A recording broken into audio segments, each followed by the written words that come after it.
성공을 위한 하나님의 말씀, 고린도후서 3장 1절로 9절입니다. 신약성경 288쪽입니다.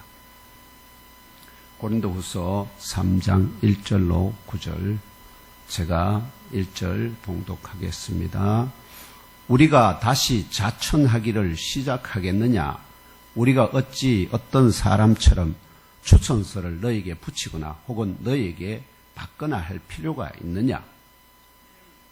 너희는 우리의 편지라. 우리 마음에 듣고 무사람이 알고 읽는 바라. 너희는 우리로 말미암아 나타난 그리스도의 편지니 이는 먹으로 쓴 것이 아니요 오직 살아계신 하나님의 영으로 쓴 것이며 또 돌판에 쓴 것이 아니요 오직 육의 마음판에 쓴 것이라. 우리가 그리스도로 말미암아 하나님을 향하여 이 같은 확신이 있으니 우리가 무슨 일이든지 우리에게서 난 것 같이 스스로 만족할 것이 아니니 우리의 만족은 오직 하나님으로부터 나느니라. 그가 또한 우리를 새 언약의 일꾼 되기에 만족하게 하셨으니 율법 전문으로 하지 아니하고 오직 영으로 함이니 율법 전문은 죽이는 것이요 영은 살리는 것이니라. 돌에 서서 새긴 죽게 하는 율법 조문의 직분도 영광이 있어 이스라엘 자손들은 모세의 얼굴에 없어질 영광 때문에도 그 얼굴을 주목하지 못하였거든. 하물며 영의 직분은 더욱 영광이 있지 아니하겠느냐. 함께 읽겠습니다. 시작. 정죄의 직분도 영광이 있은즉 의의 직분은 영광이 더욱 넘치리라. 아멘. 이 본문을 중심으로 너희는 우리의 편지라는 제목으로 2023년 부활 후 네 번째 맞는 주일해 주시는 하나님의 말씀을 함께 상고하겠습니다. 제목 함께 읽겠습니다. 시작. 너희는 우리의 편지라. 할렐루야. 예수님 다시 살아 부활 승리하셨습니다. 아멘.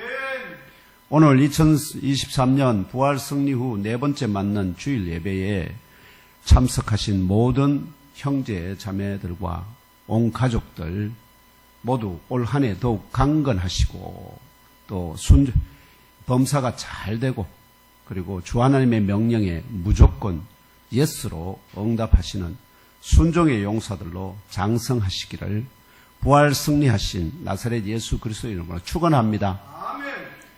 주 하나님께서 만세전에 택정하신 자들을 구원하시기 위하여 십자가에 죽으셨다. 3일 만에 다시 살아 부활 승리하신 나사렛 예수께서 부활 승리의 영원한 생명력으로 예몸 교회와 그 제체된 형제 자매 여러분을 견인하여 주실 것을 믿고 너희는 먼저 그의 나라와 그 일을 구하라는 명령에 우리 모두 온전히 순종하고 복종합시다. 아멘.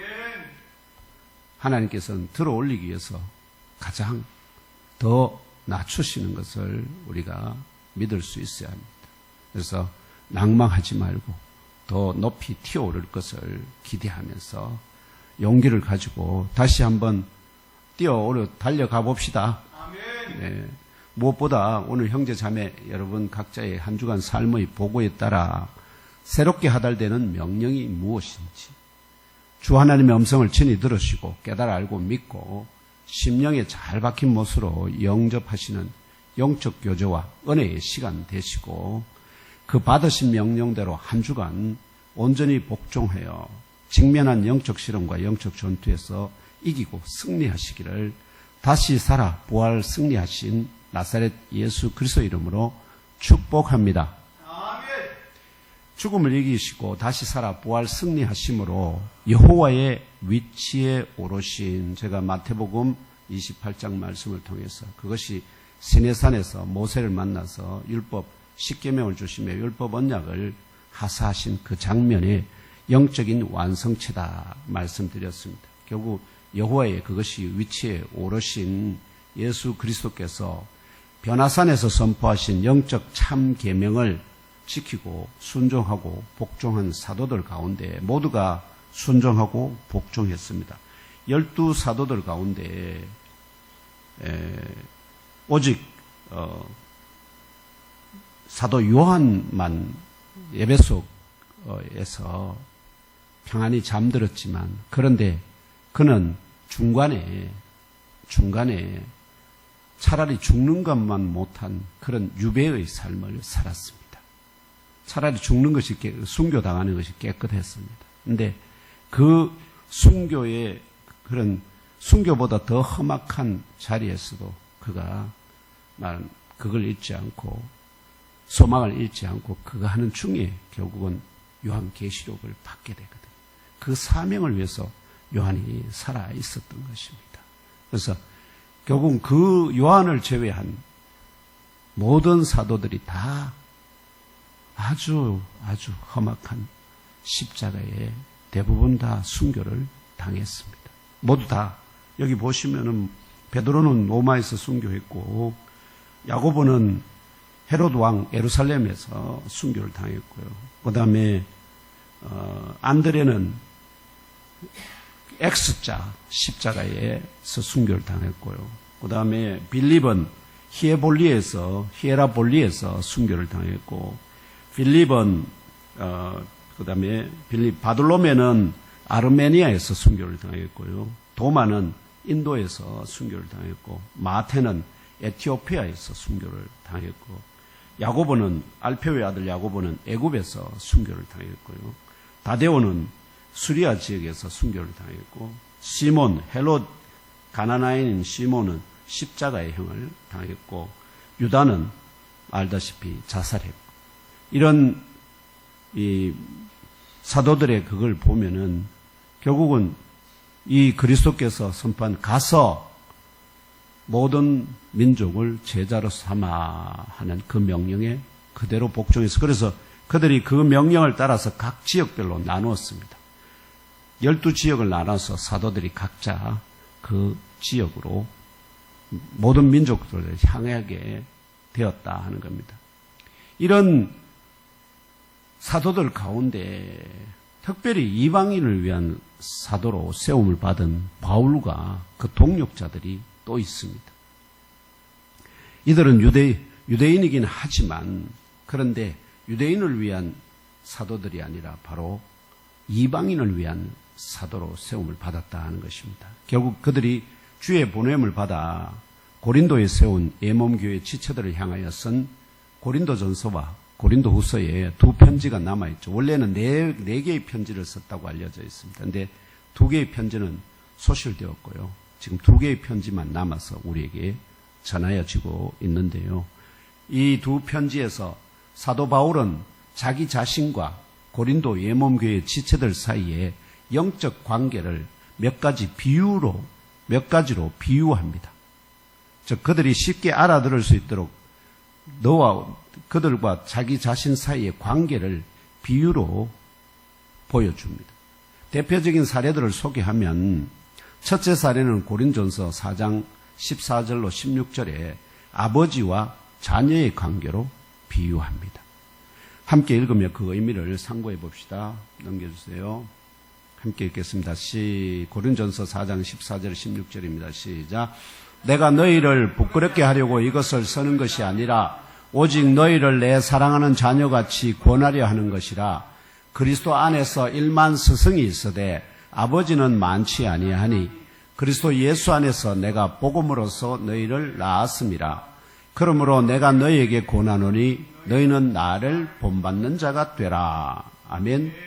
사도 바울은 자신이 그리스도 예수 안에서 복음으로 고린도 예몸교회의 지체들을 낳았다고 증언하며, 바울 자신과 고린도 예몸교회 지체들 사이의 관계를 아버지와 그 자녀로 비유하며, 자녀가 그 아버지를 닮는 것이 당연하죠. 자녀가 아버지를 안 닮으면 아버지는 참 곤란합니다.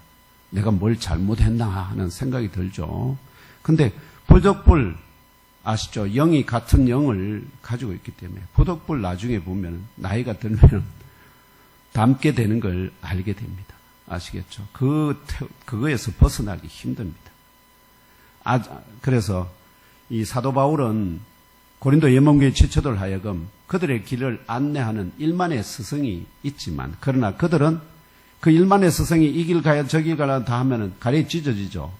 그들의 길을 다 따라갈 수 없기 때문에 딱 하나를 따라간다면은 어떤 길을요? 아버지 된 자신을 본받는 자가 되라고 권면합니다. 이것이 바울이 하는 말의 주요한 의미입니다. 둘째 사례는 고린도후서 지난주 다뤘죠. 2장 15절에서 16절. 자신과 동역자들은 하나님 앞에서 그리스도의 향기다고 비유합니다. 오늘 본문 앞에 2장 15절 16절 있죠. 성경 찾아서 함께 읽으며 그 의미를 상고해요. 2장 고린도후서 2장 15절에서 16절입니다. 앞에 한 장 옮기시면 됩니다. 함께 읽겠습니다. 시작. 우리는 구원받는 자들에게나 망하는 자들에게나 하나님 앞에서 그리스도의 향기니 이 사람에게는 사망으로부터 사망에 이르는 냄새요 저 사람에게는 생명으로부터 생명에 이르는 냄새라. 누가 이 일을 감당하리요? 아멘. 사도 바울과 그 동역자들은 그들 자신은 보냄을 받은 자들에게, 즉 보냄을 받은 자들에게 하나님 앞에서 나타내는 그리스도의 향기라고 비유합니다. 그러면은 그 보냄을 받은 자들은 누구냐? 고린도 예몬교회의 지체들이죠. 그들은 사도 바울과 그 동역자들이 전하여 준 그리스도의 냄새를 맡고 즐거워하는 자들. 이 즐거워하여서 그 향기로운 냄새인 근원인 그리스도를 주로 영접한 성도들입니다. 그 냄새를 맡았음에도 그리스도를 좀 영접하지 못하는 자들은 그 냄새가 역겹다, 싫다 하는 것입니다. 그래서 그 향기로운 냄새, 그것을 절구하는 자들이 바로 저와 형제자매 여러분들입니다. 우리는 그리스도의 향기를 절구하고 또 좋아합니다.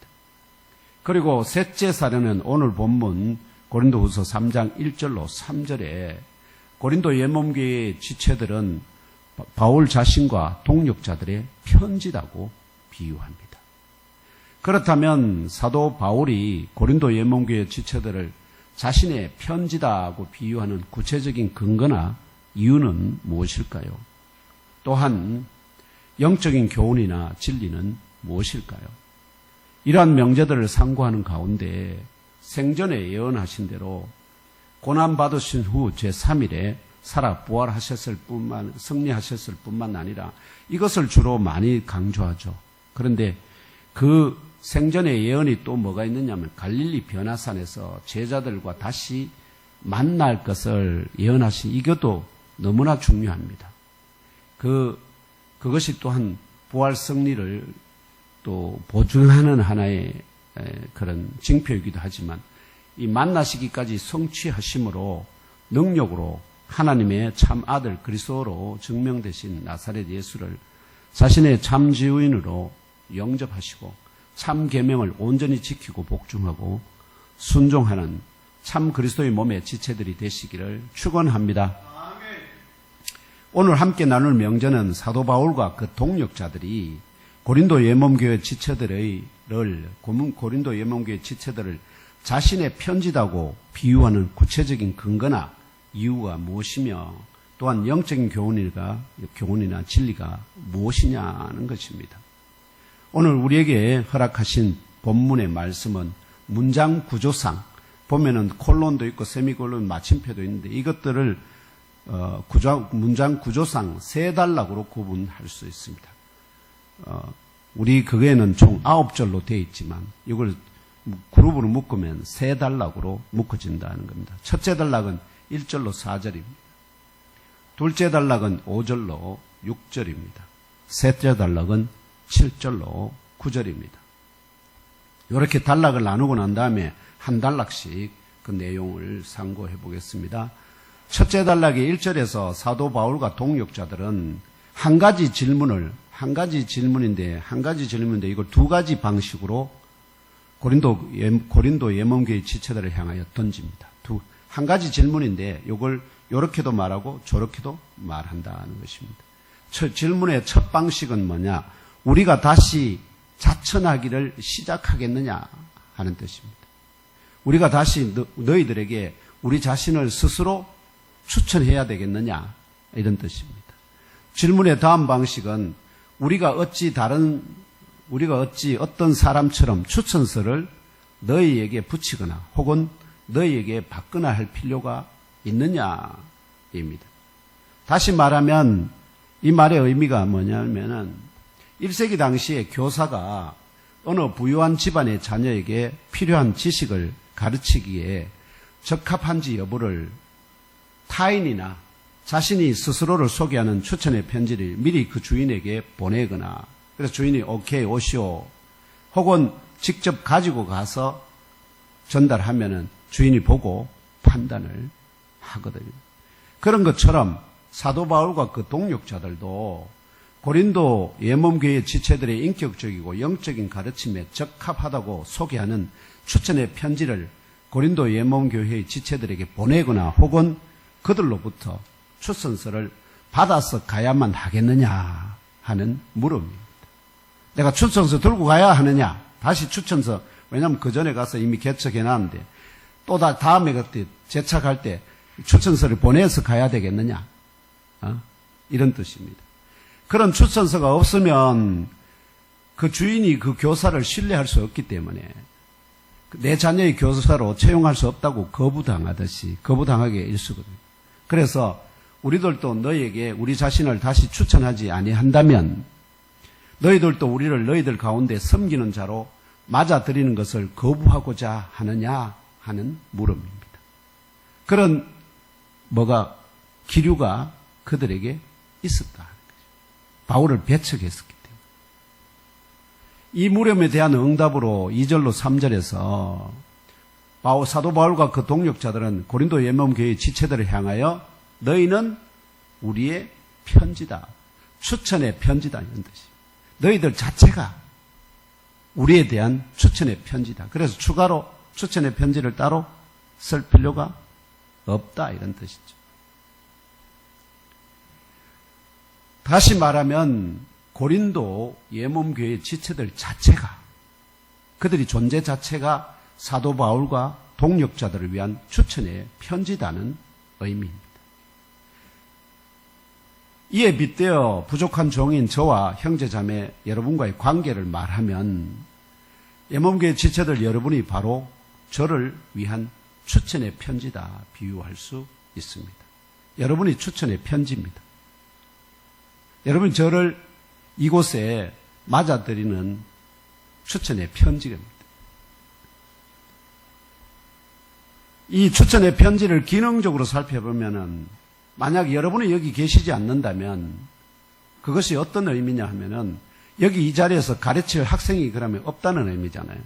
그러면 교사로 추천을 갖고 간다 하더라도 가르칠 수가 없겠죠. 그래서 교사로 가르치지 못하게 되는 것이 추천의 편지가 없기 때문에 교사 채용이 부결되므로 결국은 교사로 가르치지 못하게 되는 것과 같다는 것입니다. 이해되십니까? 가르치는 학생이 없다는 것이 곧 추천서를 보냈는데 그 추천서가 마음에 들지 않아서 어떻게요? 또는 추천서가 없어서 그 교사를 배척하는 것, 노하고 거부하는 것과 똑같이 그 학생을 결국은 그 교사는 이래도 가르치지만 학생이 없어도 못 가르치지만 거부돼도 가르치지 못하니까 결국은 가르칠 학생이 없는 것은 추천의 편지가 없는 것과 비교됩니다. 이해되시죠? 그래서 역으로 가르침을 받는 학생이 바로 있다면 그것이 바로 추천의 편지와 같아 비유할 수 있듯이 여기 계시는 형제 자매 여러분이 바로 부족한 종인 저의 추천의 편지라고 비유할 수 있습니다. 여러분이 있어서 제가 추천을 받아서 여기 있는 것입니다. 이러한 연장선에서 여러분이 부족한 종인 저를 위한 추천의 편지이기 때문에 잘 생각해 보면 그러면 그 추천의 편지에 중요한 것은 판단할 때 내용이 중요하잖아요. 그러면 여러분이 부족한 종인 저에 대하여 다른 곳의 지체들에게 말하거나 행동으로 보여주는 것이 바로 이 영적인 편지에 기록된 내용이 됩니다.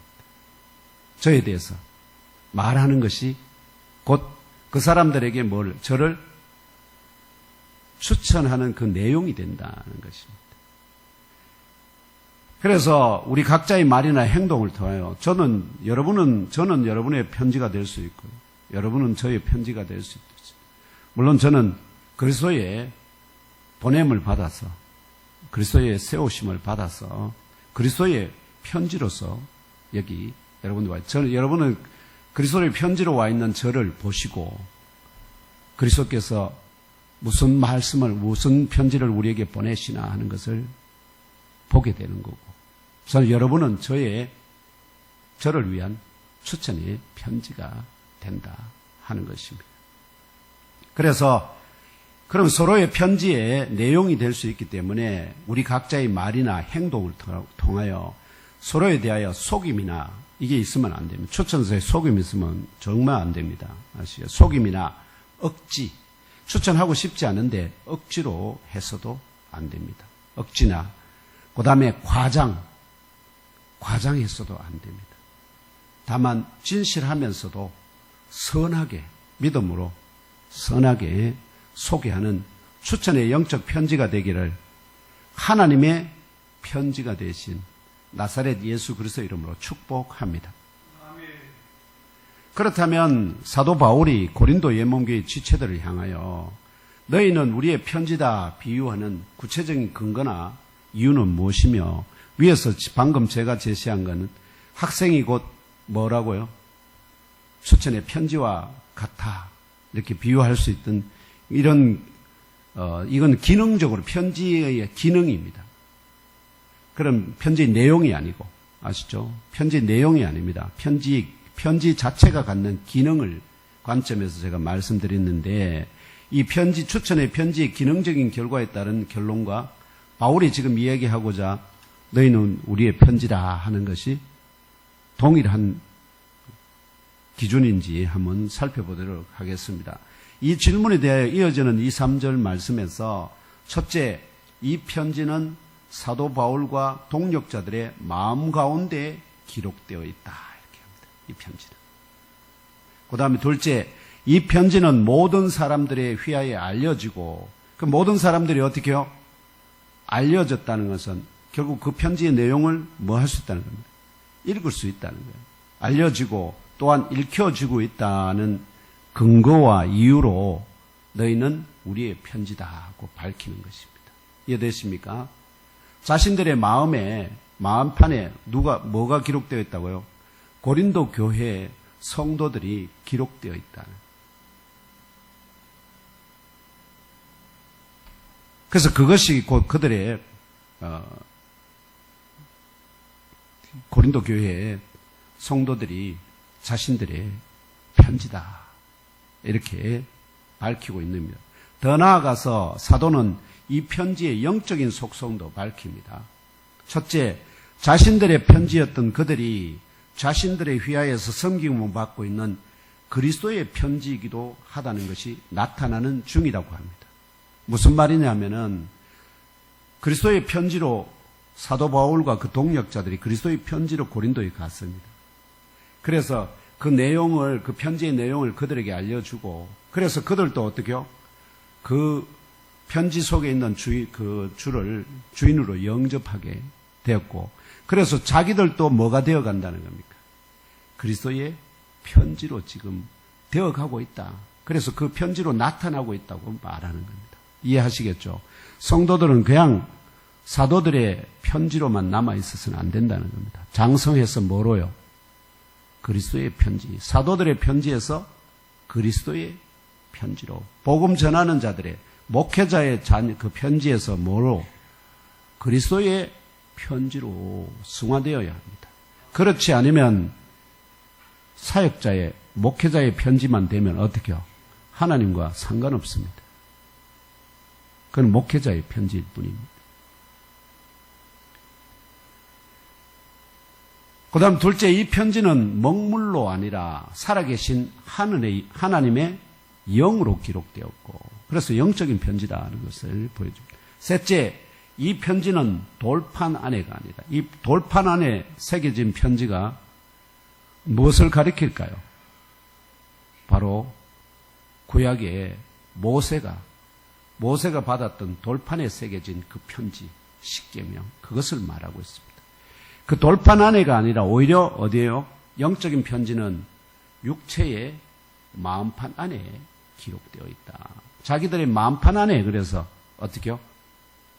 고린도 교회의 성도들의 편지, 성도들 그 편지가 자신들에게, 결국 자신들 안에 고린도 성도들이 새겨져 있어서 그들을 그 편지를 결코 그들이 어떻게요? 항상 읽으면서 그들에게 어떻게 하면 그들을 그리스도의 편지가 되게 할까 생각하고 기도하고 그들의 선한 영향력을 나타내기 위해서 이렇게 편지를 쓰고 있다, 이런 뜻입니다. 그래서 첫째 단락의 마지막 4절에서 사도 바울은 자신들의 안에와 계신 그리스도로 말미암아 하나님을 향해 이 같은 확신을 갖게 되었다고 고백합니다. 그래, 자신들이 스스로 가진 것이 아니라 누구로부터요? 자신들 안에 와 계신 그리스도로 말미암아서 이런 너희들이 우리의 편지고 또 내가 너희들의 아비고 이런 확신을, 우리가 그리스도의 향기고 이런 확신들을 갖게 되었다고 고백하는 겁니다.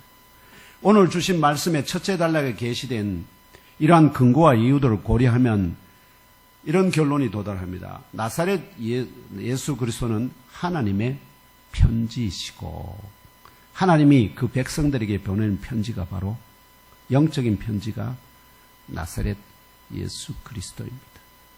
그리고 사도는 나사렛 예수 그리스도의 편지이고 저와 형제 자매 여러분을 포함한 성도들은 사도들의 복음 전도자들의 편지이자 동시에 사도들 같이 영적으로 장성하게 되므로 나사렛 예수 그리스도의 편지로 나타나게 될 지체들이다 는 영적 지리를 깨달아 아시고 믿고 심령 깊은 곳에 잘 박힌 못으로 영접하시기를 축원합니다.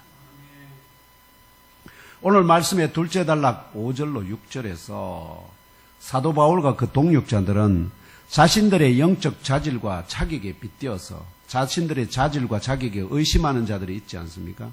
그 자신들의 영적 자질과 자격에 빗대어서 고린도 예몸교회의 그리스도의 지체들을 섬기기에 합당한 영적 교사가 어떤 영적 자질과 자격을 갖춰야 하는지를 제시합니다. 이게 결국은 목회자가 어떤 자질과 자격을 갖춰야 하는 것과 영적 편지로서, 아시죠? 그리스도의 영적 편지로서 성도들에게 보내지려면은 어떤 자격과 자질을 가져야 되느냐, 이걸 알게 합니다. 아주 중요한 부분인데요. 그래서 영적 교사의 첫째 자질과 자격은 교사 자신으로부터가 아닌 영이신 하나님으로부터 나온 능력을 받은 자여야 한다는 것입니다. 자기 자신의 것으로 가르치는 자는 영적인 교사가 될 수가 없습니다. 영이신 하나님으로부터 받은 능력으로 이 역사하는 자가 영적인 교사로 합당하다는 것입니다. 달리 말하면 자신 안으로부터 나온 어떤 능력을 가졌기 때문에 예몸교회 그리스도의 지체들을 섬기기에 합당하다는 생각으로 자신이 능력이 있다고 말하는 이런 자들이 바로 소피스트주의 교사들입니다. 자기를 추천하는 거죠. 난 능력 있어요. 당신 자녀 훌륭하게 가르쳐 뛰어나게 할 능력이 있다고 자신 있게 말하는, 이게 소피스트 소피스트주의 철학자들이 어떻게요? 자기를 추천하는 편지의 내용입니다. 그처럼 그런 자기 안으로부터 나온 능력으로 예몸교회 지체들의 영적 교사로서는 어떻게요? 합당하지 않다. 그 능력이 어디서 나와야 된다는 거죠? 하나님으로부터 나와야 된다.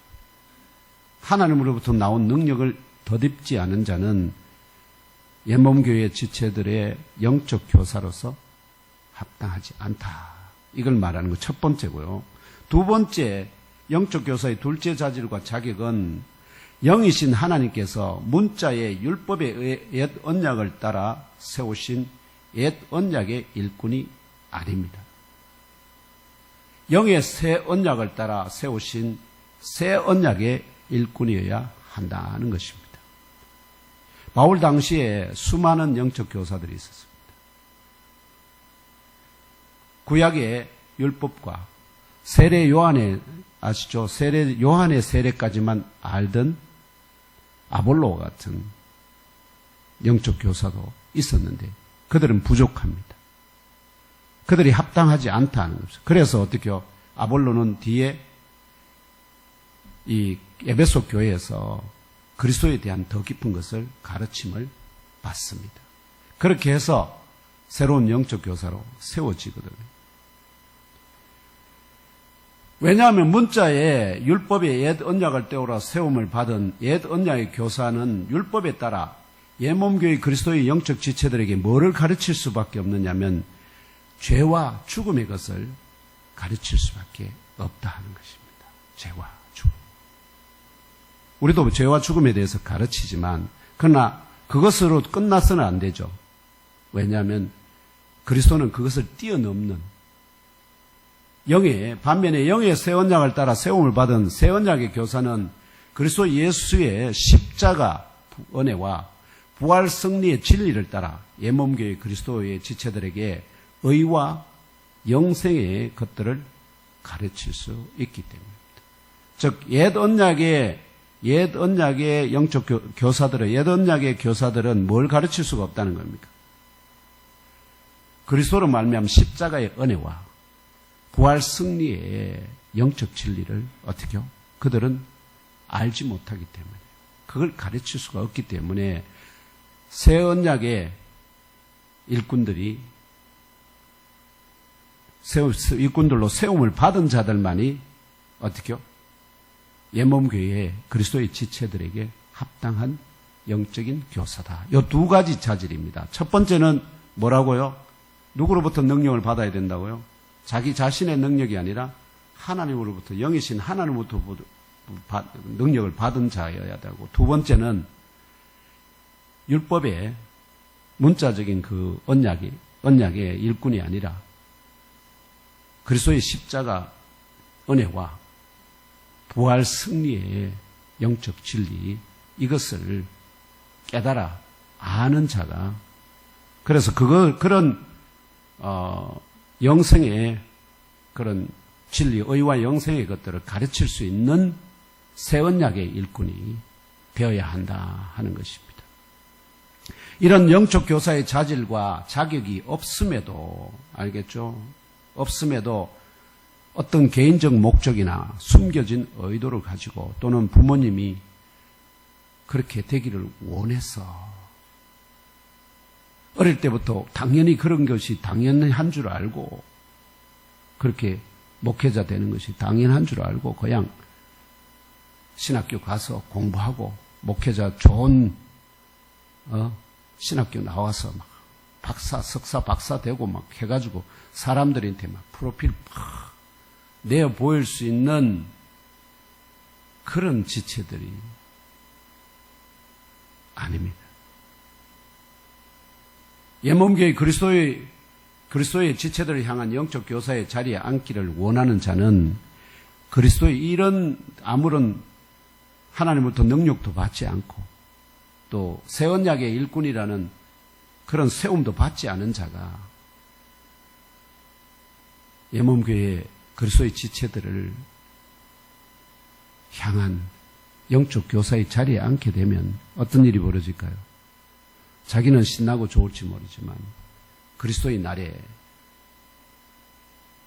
불의한 자요 거짓 교사로 심판받을 것이 계시되어 있습니다. 그래서 주께서 말씀합니다. 많이 교사 되려고 하지 마라. 교사 되려고 하지 마라.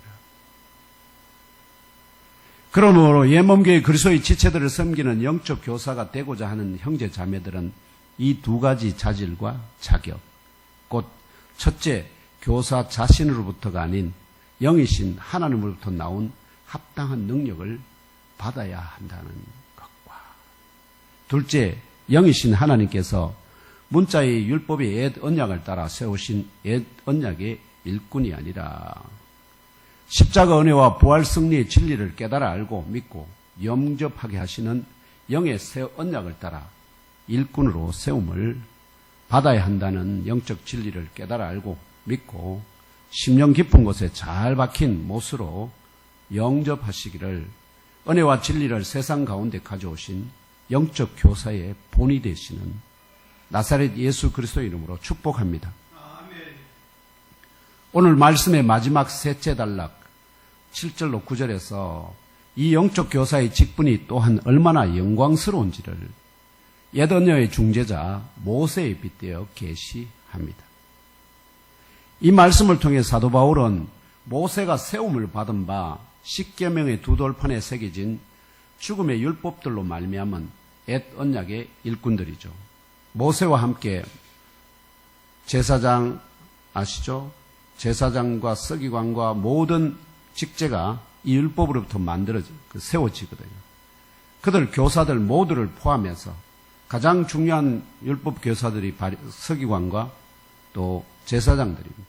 서기관들은 주의 말씀을 필사하는 자들이고 제사장들은 어떻게요? 그 말씀에 따라서 그 말씀대로 집행하는 자들이거든요. 그래서 서기관들이 결국 그 말씀을 기록하면서 그것을 해석하고 그거 하고서 백성들에서 가르치는 역할로 점점 나아가게 돼. 교사의 직분을 감당하고 또 이 제사장들은 그 가르침에 따라서 실질적으로 성도들에게 그 말씀을 그대로 보여주는, 말하면 말씀이 살아있어서 그들에게 보여지는 것이 바로 제사장들의 모습입니다. 그 제사장들이 어떻게 하는 걸 보고 백성들은 말씀이 저렇게 하게 하는구나 하는 것을 깨닫는다 이 말입니다. 그래서 이 이들이 이 에덴약의 일꾼입니다. 이 에덴약의 일꾼 곧 율법 교사의 직분도 영광 가운데에 있기 때문에 그래서 모세가 잘 보면 십계명을 돌판을 가지고 내려올 때 그의 얼굴에 뭐가 납니까? 영광의 빛이 비추어서 성도들이 감히 그 얼굴을 이스라엘 백성들이 볼 수 없어서 어떻게 했다고요? 그 얼굴을 수건으로 덮었다. 이게 왜 그런지 지금 바울이 이 3장에서 그 이유를 제시합니다. 그것이 그 구약의 그 그림자를 통해서 하나님이 말씀하시려고 했던 오늘 우리에게 주는 영적인 메시지가 뭐냐 하는 그걸 바울이 지금 이 본문에서 얘기하고 있습니다. 해석합니다. 그래서 이 율법의 언약조차도 받은 모세를 비롯해 모세의 그 율법의 교사, 그 교사, 영광의 교사로서 그 영광의 빛 때문에 이스라엘 자손들을 모세의 얼굴을 향하여 응식하는 것이 가능하지 못하게 했듯이 십자가 은혜와 부활 승리의 진리를 따라 세움을 받는 새 언약의 영의 직분은 더욱 그것에 비하면 훨씬 더 가운데에 영광스러운 직분이 있지 않겠느냐 이렇게 반문합니다. 그렇다는 겁니다. 훨씬 더 모세가 받은 그 십계명의 율법의 영광보다 훨씬 더 그리스도로부터 어떻게요? 새 언약의 일꾼으로 세움받는 것이 훨씬 더 영광스러운 직분이다 하는 것입니다. 왜냐하면 그 이유를 제시합니다. 만약 영광이 정죄의 직분에도 영광이 있다면 율법이 하는 일이 정죄하는 거죠. 의의 직분은 결국은 십자가 은혜와 부활 승리의 진리의 이 직분을 말합니다. 이 직분은 그것을 전하니까 그 직분을 전하는 이 의의 직분은 영광으로 더더욱 넘칠 수밖에 없기 때문이다. 이렇게 근거를 제시하면서 결과적으로 이런 영광스러운 영적 교사의 직분을 사모하는 것은 장로님 그렇지 않습니까? 이게 얼마나 영광스러운 직분입니까? 이런 영광스러운 직분을 사모하는 것은 나쁜 일일까 좋은 일일까? 좋은 일입니다. 좋은 일인데 이것은 성도된 자의 당연한 소망이기도 하지만 동시에 주 하나님께서 택하여 세우심의 과정이 선행되지 않을 경우에 그게 없다면 오히려 지나친 욕심과 믿지 않으면서도 어떻게요? 믿는 채 해야 되고 알지 못하면서도 어떻게요? 아는 채 해야 되고 그래서 윗선으로 치달을 수밖에 없게 됩니다. 왜냐하면 하나님이 능력이 안 주시니까. 결국 자신의 부족한 능력으로 그 직무를 감당할 수밖에 없어서 그 직무를 감당할 수 없게 됩니다. 그렇게 되면 어떻게 될까요? 그 직무를 주님의 뜻대로 이끌어가는 게 아니라 자기 뜻대로. 그런 자들이 JMS고 아시겠죠? 그런 자들이 JMS고 현재 지금 막 난리굿을 피우고 있는 교역자들의 그들이 다 어쩌면 그럴지도 모릅니다. 그래서 뭔가 센세이션하는 획기적인 뭔가 마치 새로운 능력을 받은 것처럼 자기를 포장해야만 그런 성도들을 막 자기에게 붙여줄 수 있을 것 같은 그런 위기의식을 느낍니다. 그래서 결국은 그런 자들은 오히려 후회합니다. 괜히 내가 이 길을 택했다. 그런데 이미 인생은 어떻게요? 다 소비해버리고 이러지도 못하고 저러지도 못하는 참 낙동강 오리알 같은 그런 신세가 되어서 종국에는 심판의 대상이 된다는 진리를 깨달아 알아야 합니다.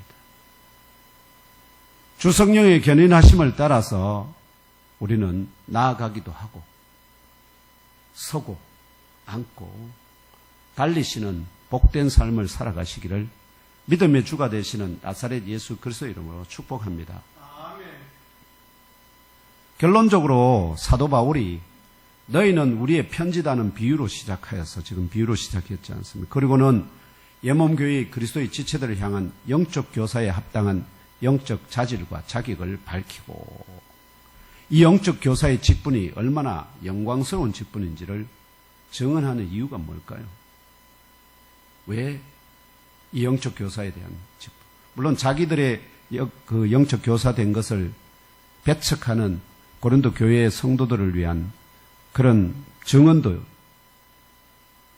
있지만 우리가 너희들에게 합당한 그런 영적 교사다 하는 것을 그들에게 제시하는 것도 있지만 동시에 또 다른 의도가 있는 것은 바로 예몸 교회 지체들을 향한 영적 교사에 합당한 영적 자질과 자격을 받지도 아니하였고 새 언약의 일꾼으로 세움을 받지 않았음에도 불구하고 이 직분을 스스로 잘 감당할 수 있다고 스스로 추천하며 예몸 교회에 특히 영적으로 어린 지체들을 미혹하는 자들이 고린도 예몸 교회 가운데 많이 일어났기 때문입니다.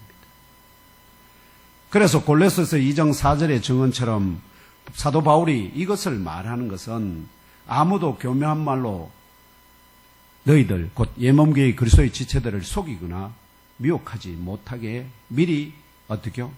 방비하기 위해서 영적 교사에 합당한 자를 택하려면 이런 자를 이런 기준을 해서 택하라.